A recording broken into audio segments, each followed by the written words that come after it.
It's time to dissect a photo. Dissecting. What's the name of the... It's time for dissecting a... This is dissecting a photo. Let's dap it up, baby. All right, it's like 100 degrees out today, so I'm gonna keep the AC running and the ceiling fan going overhead. Hopefully the noise isn't too distracting. But we're gonna dissect the crap out of this photo. We're gonna talk about scouting and execution. We'll talk about light, how to get a perfect balance between artificial and ambient light for those beautiful dusk or dawn photos. And then we'll end it with some hoity-toity stuff. At the end of this video, we're gonna get real, indeed. Why did I print this so big? Well, because look at it. It's glorious. All the details and the signs and the textures. I just had to see it big. I'm not going to keep this print though. I'll be giving it away to somebody. We'll talk about that at the end of the video. But let's jump into it. Let's talk first about scouting, how I found this location and how I prepared myself for this early morning sunrise shoot. So I found this scene driving by on the freeway next to it, coming home from my in-laws' place. Actually, my wife was driving. I was in the passenger seat because, what can I say? I like being driven around by my wife. And as soon as I saw that billboard, I knew it was something I was going to want to come back to. And anytime that happens, I like to pull up an app called Gaia GPS. It doesn't have to be this app, but any app where you can drop a pin and save it for later. So I just drop a pin on a map and mark it as weird billboard. Come back and photograph it sometime or whatever. And then when I come home, I grab that location and I take it over to the photographer's best friend, Google Street View. Basically, I'm just looking for where I can stand to take this photo. I'm looking for things that might block the picture I have in mind. I can even get a rough idea of like, is it gonna work as a panoramic or is it gonna work more as a 4x5? And I'm just looking around here and I see, old Nixie's tripod is gonna have a date with that little spot of concrete. Sometimes I'll even take the window and adjust it so it's in kind of a 1:3 aspect ratio. And now I'm feeling like, yeah, buddy, that's a 6:17.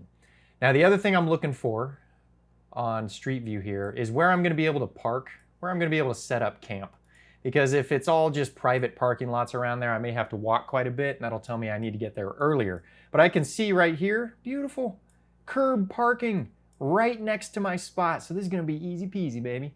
And you know, I decided I wanna shoot this at sunrise on a Sunday because I wanted it to be as empty as possible. My goal here was to have as few cars on the road as possible. I wanted it to look like an empty street. I also, looking at Street View, I can see it's actually the billboards that I saw driving by, which isn't normally the case on Street View because they don't update it that frequently.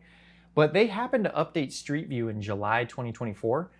And so that made me think, well, I better get there quick because I don't know how long these billboards stay up, but if it's only a couple of months, I'm running out of time here.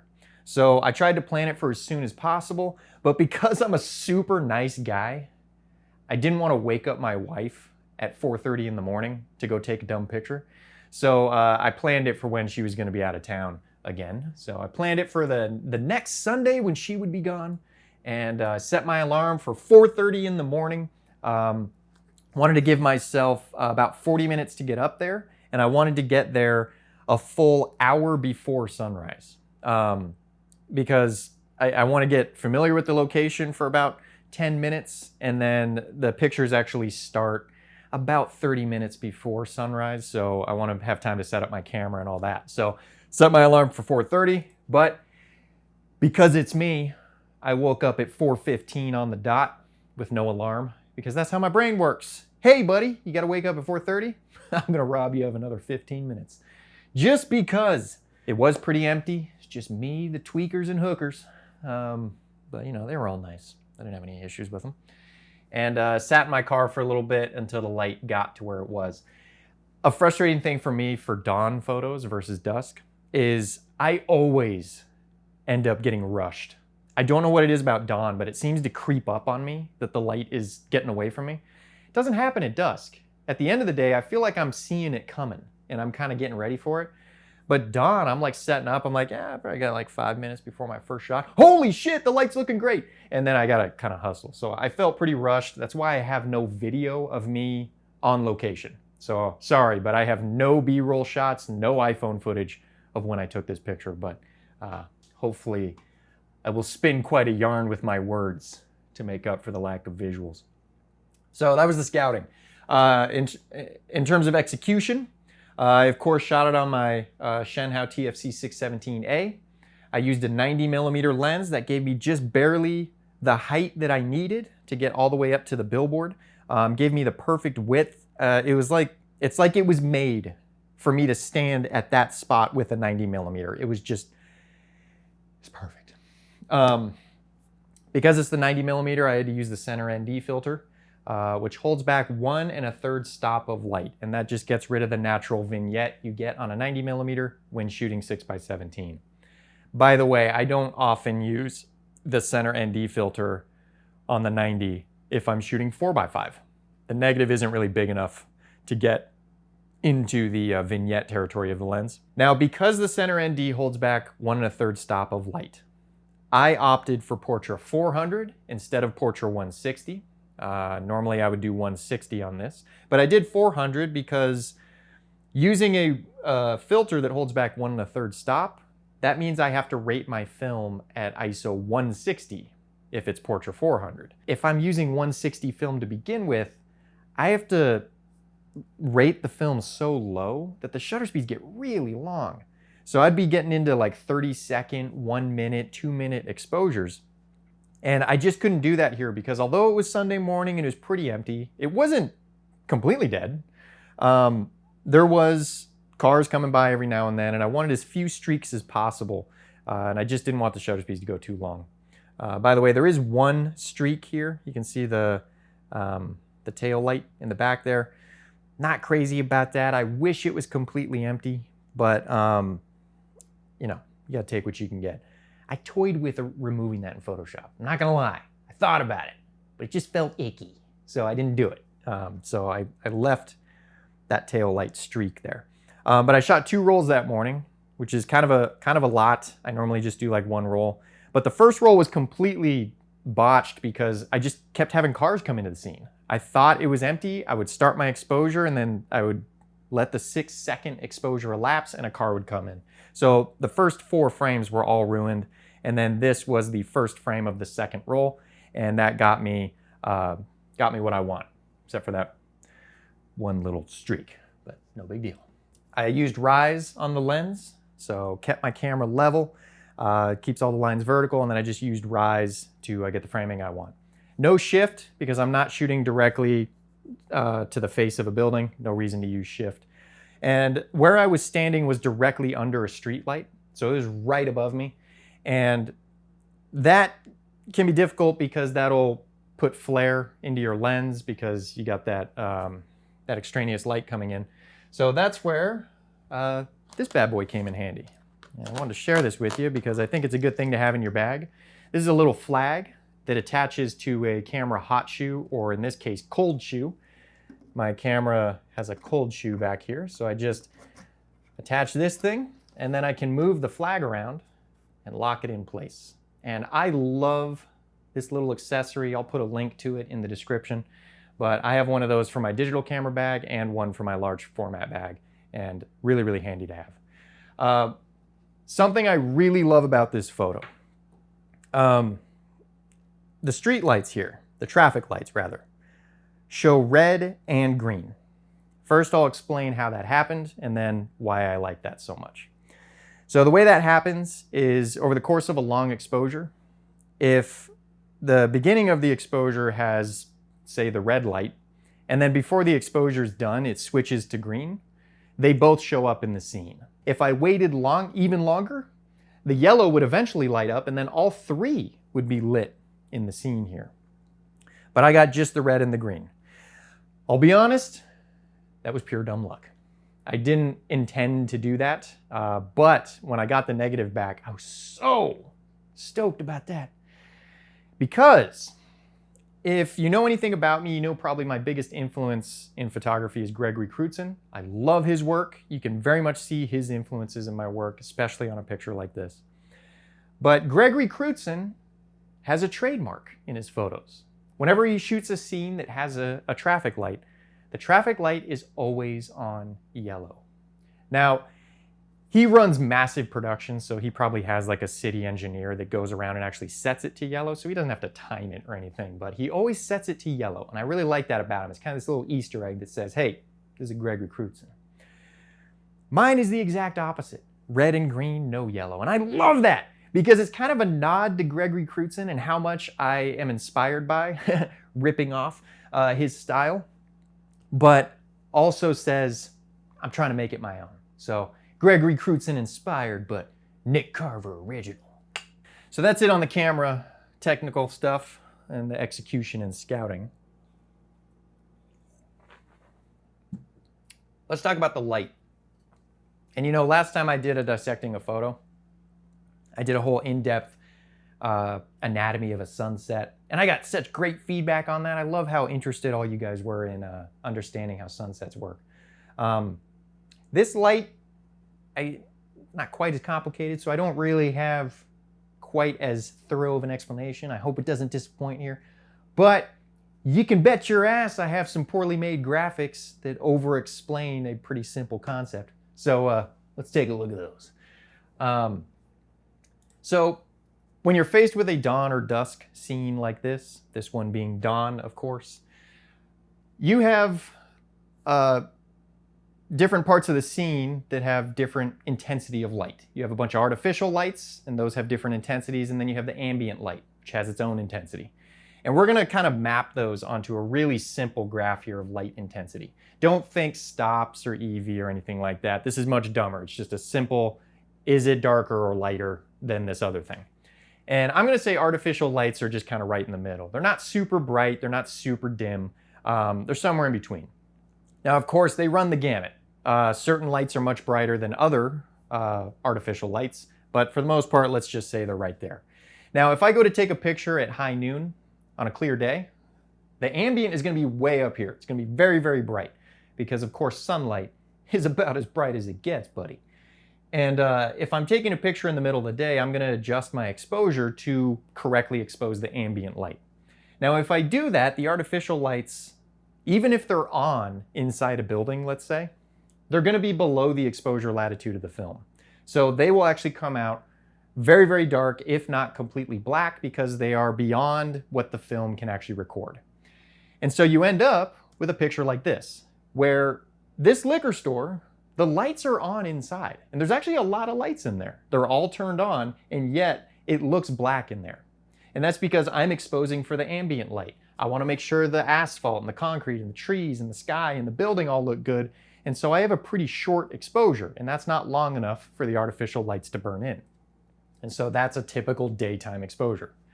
But if we wait and we let the sun drop a little bit, the ambient light will start to fade.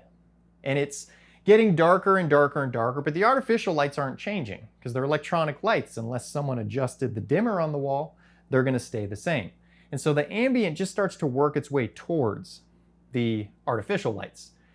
Now, of course, I would adjust the exposure so that the ambient wasn't underexposed. I'm gonna use a longer shutter speed. I'm gonna meter things so that the light looks good. And now, as I expose for the ambient, the artificial lights actually start to show up. But they're still on the dark side. They're on the lower, darker end of the exposure latitude of my film, which isn't quite right. You know, the lights for a lot of these pictures, they should look bright. They should be on the higher end of the exposure latitude. This, to me, wouldn't be a good balance here. The ambient is still a little too bright compared to the artificial lights, at least on a picture like this. But if I wait, the ambient's gonna continue to get darker and darker as the sun continues to set until it's actually darker than the artificial lights. I will again adjust my exposure so that it exposes the scene correctly. And now we get this beautiful balance, this beautiful sweet spot where the ambient light is on the lower end of the exposure latitude. So it looks dark, and the artificial lights are on the upper end of the exposure latitude. So they look bright, just like things should look at dawn or dusk. So instead of a picture like this, we get a picture like this. The artificial lights are bright. They have a nice glow to them, but the ambient light is dark like it should be at that time of day. So that, to me, is the sweet spot. Now, of course, other parts of the scene may fall out of the exposure latitude. This light that's pointed directly at the camera, that's exceeding the exposure latitude of the film on the bright end, and a lot of the shadows under the trees are below the exposure latitude of the film. That's fine, I don't care. That all adds mood to it and contrast. I think that's actually a good thing. But for the most part, the important stuff, the bulk of the ambient and the bulk of the artificial lights are nicely balanced within the exposure latitude of my film. Now, if we wait even longer, until like well after sunset, the ambient's gonna get so dark that it's well beyond the exposure latitude of the film on the shadow end of it. And so if I take a picture with this kind of exposure, I'm gonna get good looking artificial lights, but the ambient is gonna be completely black. This is when you see pictures of like windows floating on a black background. You know, it's like, it's a building, but I can't really see the shape of the building. I just see the windows floating on black. That's shooting too late because the ambient can't really burn in. Now, if I were to adjust my exposure longer so that the ambient does burn in and now I can see the shape of the building, the windows are all going to be blown out. By the way, don't be fooled by the, oh, but print film has such wide exposure latitude. The highlights you can overexpose the highlights and still have detail. It's not that simple. First off, the film doesn't have infinite exposure latitude. And secondly, they're still too far apart. Like, we're talking about relative brightnesses here. Even if it's within the exposure latitude of the film, that doesn't handle the fact of maybe their relationship to each other isn't right. Now, even if I tried to expose halfway between these two, where the artificial lights are kind of bright and the shadows are just a little too dark, it's still not going to be a good exposure. Let's look at a picture going through each of these steps. And this is a digital photo for one of my clients. But let's say the artificial lights are right about here. And the artificial lights are turned on. The offices have their lights turned on. There's people working. They're not working in the dark, baby. So you can kind of see a couple of lights, but for the most part, the windows look black. And that's because the ambient light is way up here. And me, being a great photographer, I make sure to expose for the ambient light because I want to make sure the sky isn't blown out, the building itself doesn't look too bright, the trees look right. And so the artificial lights come out dark, and they're actually below the exposure latitude of my digital camera in this case. If I wait though, until I get that beautiful sunset light on the building, the ambient light is now much dimmer. And again, being a phenomenal photographer, I adjust my exposure so that I'm recording that ambient light correctly. And now the artificial lights just start to creep into the exposure latitude of the camera. And so we can start to see just a little bit of detail in those offices. We can see the ceiling texture, a hair. We can see the lights a little bit better. If we wait even more until the sun drops below the horizon, we get into full dusk. The ambient is now much dimmer. Again, I adjust my exposure so that I'm exposing the ambient light correctly. And now the artificial lights have moved up into the higher end of the exposure latitude. So they look bright. A couple of them are blown out, which I don't really care about. For the most part, they look how they should, which is bright and glowing. If I wait too long though, the ambient light dips even further. And now all I see is really just windows floating on a black background. So there is a sweet spot there where you get the ideal dusk or dawn exposure. You want the artificial lights at the higher end of the exposure latitude of your film and the ambient at the lower end of the exposure latitude of your film, with neither of them getting clipped. You know, you don't want them outside the exposure latitude of the film. Now, when is this? When's that ideal dusk-dawn exposure time? Well, in my experience, the ambient needs to be about 10 to 30 minutes after sunset or before sunrise. 10 to 30 minutes. That's the sweet spot. And in fact, 15 to 20 is like, So 10 to 30 minutes after sunset or before sunrise. There's a little bit of a window there because it depends on where the sun sets and weather conditions and things like that. But 10 to 30 minutes. And this, my friends, is what we call magic hour.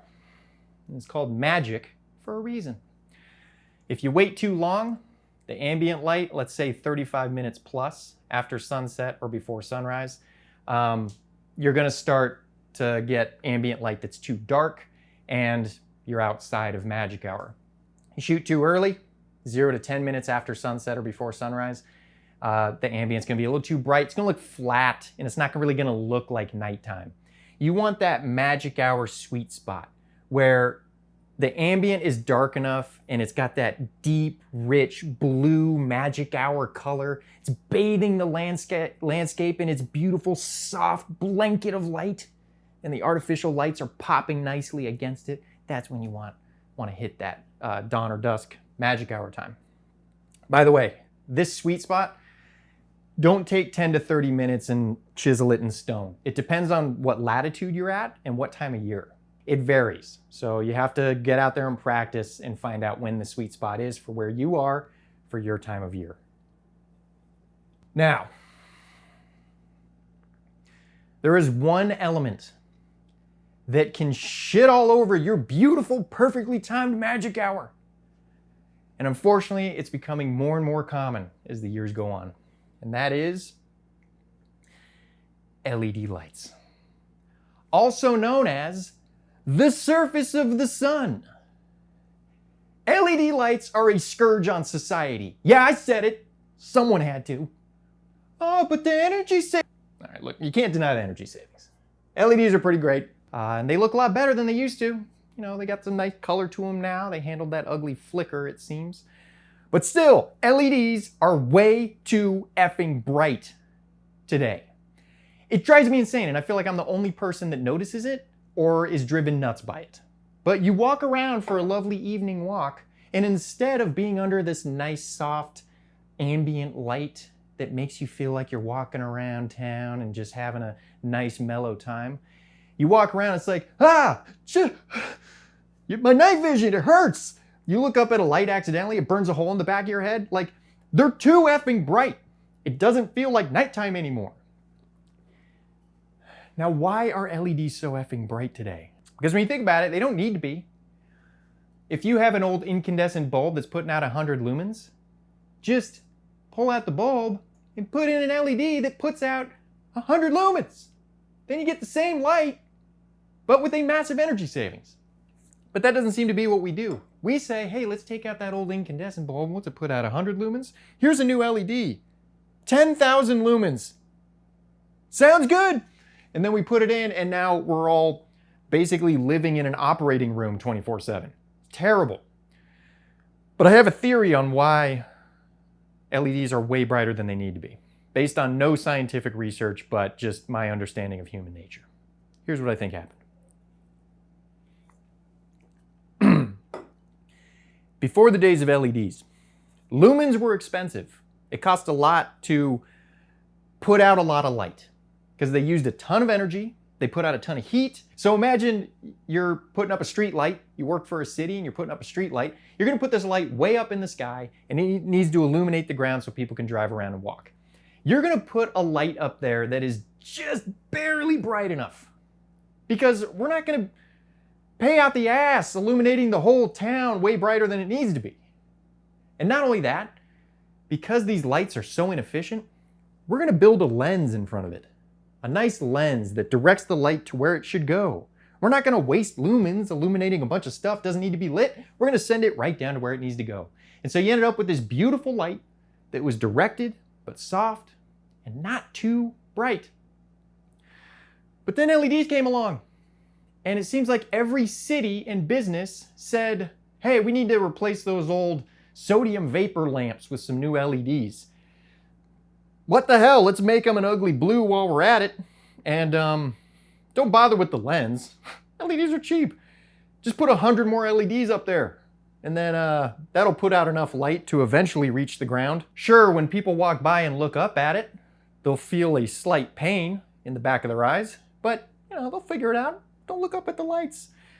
And so you end up with these stupid lights. There are these big flaps of LEDs that barely get any light to the ground because they didn't put a lens in front of it. They just slapped up some more diodes. They looked at it and they said, huh, the shadows look weird. All right, sounds good. Moving on. And then so you get buildings like this. This is so common in my professional work now, where I go to photograph a new industrial building like a logistics center. And of course they want it bright because the trucks are going in and out at night and all that kind of stuff. I get that. But they put these big, stupid LED flaps up on the building. They're so bright, I'm getting this hideous lens flare. Like, look at that, all that rainbowing and everything around the light. It's terrible. And not only that, the only way I could even get this shot was by exposure blending a bunch of photos, because the building has a bunch of suns on the side of it. And I have to basically combine a daytime exposure with an evening exposure, and it adds a bunch of work on the back end, and the picture looks worse, and it's terrible, and I'm the only one that seems to care about these LEDs being too effing bright.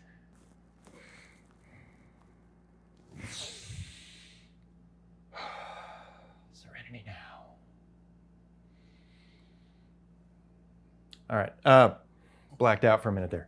So this picture, the street lights are those bright LEDs, and that's why they look blown out, and they're actually not putting that much light down onto the street. You can see the street doesn't even look that well lit, but it's okay. The billboard has decently muted lights, and the Roundup billboard, same deal, and then these old signs off to the left. It's all pretty well lit. So I wasn't dealing with the problem I deal with when I go to shoot one of these industrial buildings. So that's ideal dusk or dawn exposure. Now, one other element here in your dusk or dawn shots is the sky. Depending on where the sun has set, the sky might actually be quite bright relative to the ambient, or it might be pretty close, and there's not a huge difference between the two. So like looking at these two photos here, you can see that the Dollar General shot, the sky's pretty dark, but the building hasn't really gone completely black or anything like that, whereas on the Houston's Liquor photo, the sky is actually still quite bright, but the ambient light on the front of the building is very dim. And that's because on the Dollar General, the sun has set behind me, whereas on Houston's Liquor, the sun has set in front of me. So you can imagine if you're photographing like a building or anything, a person, a tree, whatever, and let's say the sun is setting over there, and I take a picture in this direction. Well, the sun has set. I don't have direct light from the sun, but that doesn't mean I don't have light. The sky is illuminated over here. You get that glow on the western horizon, which is called the twilight arch. And that is actually the light source. So if I photograph a building here, it's actually backlit. It's in its own shadow. So there's not much light hitting it. And not only that, over on this side of the sky, over on this horizon, that's really dark over there. We're starting to get the earth shadow, and that dusk light is not reaching over there. So we get this really dark sky over here, and there's not much light there to throw onto the building. And so we get a pretty dark building and a very bright background. Whereas if I just flip around and photograph a building on this side, now the sky is pretty damn dark, and that building is getting a bunch of light from the twilight arch. So that part of the sky is sending this glow to the building, and the sky is very dark, and now it's a little more equalized than over here. Now, personally, I kind of like that backlit look, like the Houston's Liquor look, but it is tougher to expose because you have such a wider range, especially if that building is dark to begin with. Like if it's an all brick building, which just sucks up light, it's really hard to get any detail on the building without blowing out the sky behind it. So it can be kind of tough. My favorite happy medium, though, is when the sunset is kind of to the side. It's out of frame, and it's kind of maybe behind the building a little bit, or maybe a little bit in front, but it's to the side. So something like this. The sun has set off to the right, so I get kind of a good balance between a little bit of glow, but also it's not so bright behind the building. Same thing here, sun set, or sun was rising to the left in this case. And gives me a nice glow off to the left, but it's not overpowering. And same thing here, sun was rising to the left, not overpowering, but that helped put a little bit of light on the side of the building, the side of the sign, and all these houses. Those houses are illuminated by that twilight arch, which is occurring on the eastern horizon here at sunrise. So this picture, in my opinion, is at the perfect time, just the right sweet spot. I don't know exactly how many minutes it was before sunrise. Sorry, I was gonna note that down, but I was scrambling, man. Just a little bit later, you can see that the light starts to soften up too much. It's too bright. It doesn't have that popping nighttime look. And then even later, just too soft, popping, not popping enough with the artificial lights. So that was the sweet spot. And this one you can see is kind of backlit. So I'm actually looking pretty much due east. And so the sun is gonna rise basically right in front of me. And so that's why I have that pretty bright glowing sky in the background. All right, so that was the light. Hopefully that wasn't a little too involved. I have a tendency to over-explain. Have you noticed? All right, let's end this with the hoity-toity stuff. So break out your ascot, pour yourself a little bit of brandy, and let's talk about the symbolism and metaphor and what I'm trying to say with this photo and all the other things that make me sound like a didactic asshole when I start talking about them. You know, I used to be a landscape photographer, like through and through. That's what I started out doing, and I hated any sign of human impact in a photo. If I went out to a beautiful landscape and there was like a road or a person, I'm like, ugh, get it out of here, I hate it. I want an untouched landscape. I was one of those guys. It was definitely rooted in like a dislike for humanity, which sounds terrible. I don't mean like I want to watch the world burn. It's just, it's kind of like, look at humans. Look at what we do. Look at how we treat the planet. Look at how we treat each other. Like that kind of whole attitude, and then you kind of start to hate mankind because you just see all the ugliness in it. As I've gotten older, I've kind of flipped the other way to where I love humanity. I love humans. I love our species. There's a lot to hate about it, no doubt, but there's so much to love about it. And I almost view people like I'm viewing any other animal. Like I see them do things and like sometimes I'll be like, oh, that's cute. Look at what we do. That's cute. Or like, huh, that's interesting that we do that. That's weird. Like, why do we do that? But I used to be a landscape photographer. And I still kind of knee-jerk reaction tell people like, yeah, I'm a landscape photographer, but I'm not. I sometimes call myself an architectural photographer, but I'm not really that either. Because I'm not going out to this scene because of the beautiful architecture of this Santa Monica medical building. I'm not going out to photograph architecture. So I've been thinking about like, what the hell am I? Not that I need a label, but just out of curiosity in myself, like, well, not really, like what genre am I shooting? And then it dawned on me. I'm a street photographer that sucks at street photography. But I'm pretty good at landscapes and architecture. I know the tools for that. I'm slow, and that's a slow type of photography. Street photography isn't. So I suck at street photography, but I'm a street photographer using the tools that I know how to use, which is shooting things like a landscape. So I go out there and I photograph a street scene like this, like a landscape photographer. But really, I'm drawn to it for the same reason street photographers are drawn to their subjects. A curiosity in humanity, a curiosity in the current moment, a curiosity in fleeting moments. And it made me think about a quote from the father of all street photography, Henri Cartier-Bresson. He's obviously very known for The Decisive Moment, which is his book on street photography. That term, decisive moment, actually doesn't come from him. It comes from apparently Cardinal de Retz, a 17th century cleric, who said, "There is nothing in this world that does not have a decisive moment. And the masterpiece of good ruling is to know and seize this moment."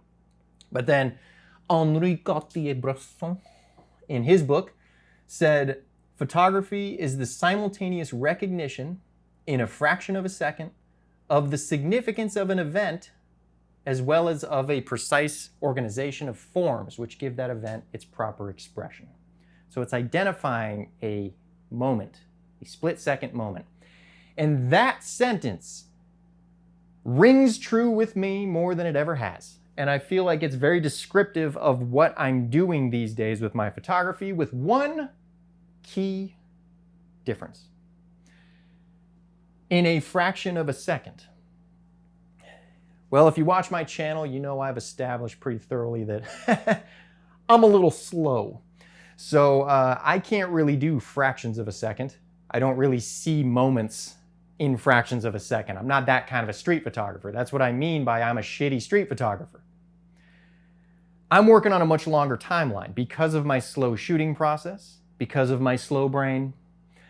I'm looking at not a fraction of a second, I'm looking at a fraction of a year, a fraction of a week. I'm seeing these moments in scenes like this, where to me, that screams Los Angeles right now. That's what that is. And I want to capture that moment. Sure, it's going to look pretty much the same next week. Sure, it looked pretty much the same back in July 2024, apparently. So it's not that fleeting of a moment. It's not a split second. It's not a fraction of a second, but it is a moment. It's right now. It's 2024, Southern California. And I want to capture that. So this scene, to me, screams 2024, especially 2024 America, especially 2024 California. And I'll explain how these elements do that. I don't know about you guys, but it feels lately kind of like we've been slipping into a dystopia. I don't think that's necessarily true, but it certainly feels that way sometimes because of the way things are communicated to the broad public with media and social media and whatever else. It kind of feels like the world's crumbling around us, like everything's going to shit. Again, I don't think it is, but it can feel that way sometimes. And this, with these two billboards, encapsulates that so well. It encapsulates how I feel being an American so well. Let's look at these two billboards. So starting with the Roundup one. This stuff kills weeds faster than you can get to the valley. That's a cutesy little joke on LA traffic because a lot of people live in the San Fernando Valley, commute to the city to work, and then so at the end of the day, to get back home, they're stuck in a lot of traffic. So this is Roundup's cute little 2 hours to go 20 miles. That sucks, man. Hey, well, we got some weed killer that'll kill some weeds faster than you can get home. Enjoy your time in your car. But the bigger thing here is this is an ad for Roundup. And if you don't know anything about Roundup, it's a little controversial. It's a weed killer that is linked to a lot of health problems. I'm not a scientist. I'm not a lawyer. I don't know how true anything is, but I do know for sure that the company that makes Roundup has paid out billions of dollars to settle lawsuits out of court for claims of Roundup giving them cancer and other terrible, terrible medical conditions. And they're paying them out, so seems like there's probably some basis to the lawsuit. And yet, big old billboard for it. It's extra dystopian that it's on the Santa Monica Medical Building. It's perfect. Get yourself some Roundup, and then when you get your cancer, come on back. We'll get you straightened out. So it's like, it's so representative of kind of how I feel the medical system is in America. Like, there's a lot of stuff making us sick, but we don't really address that as much. It's like, yeah, we'll just fix you when you get sick. That is all on one building, on one billboard. It's perfect. Now, however you feel about Roundup, whatever the truth is, I think you can't deny that these billboards probably not going to be around in maybe 10 years, 15 years, 20 years. This is going to be a marker of this time period. I think we're going to look back on Roundup kind of like how we look back on lead. Like, you know, a little bit. It's not going to kill you, no big deal. But then we look back on it, it's like, whew, man, we were really putting that on everything, weren't we? Maybe that wasn't such a good idea. Oh, well, what can you do? On to the next. I just think that's very indicative of modern society. But then this other billboard, the one that drew me in the first place, eye syphilis is serious. I see that billboard and I think, syphilis. Didn't we handle that? That's like a 1500s disease. What? Evidently, it's a big enough problem now that there's a need for a billboard telling you syphilis is back, folks. Make sure you get checked. I thought we were pretty well past this. Like, we got iPhones and iSyphilis at the same time? Is it the future or not? Which is something I feel like I've been asking myself a lot in recent years. And this billboard really encapsulates that, kind of drives home how fragile human progress is. And then, of course, it being two big eyes overlooking the city. I just love the imagery of that. Very 1984 Big Brother, very Great Gatsby. It's just surreal and creepy and dystopian and all that. And I don't mean to be a drag on all this. Again, I'm not looking at this like, look at what we do, look at how we are. I'm taking this picture like, what a wild ride, man. Humanity. This is a snapshot of what it's like right now. It's not going to be that way in 10 years. It wasn't this way 10 years ago, but crazy, man. Crazy how humanity rolls. And that's why I love this photo so much. I think it says a lot in one shot, which I think is pretty cool. Or maybe I'm just reading too much into it. That's a possibility. All right, I'm going to be giving away this print to one of my contributors. So anyone who contributes $5 or more in the month of September in support of my channel is automatically entered to potentially win this. This will be edition 1 of 25. I'll cover shipping anywhere in the world. And I'll also put this for sale on my website, editions 2 through 25. Edition 1, it's going to you. I may be a little thin on the YouTube front for a bit.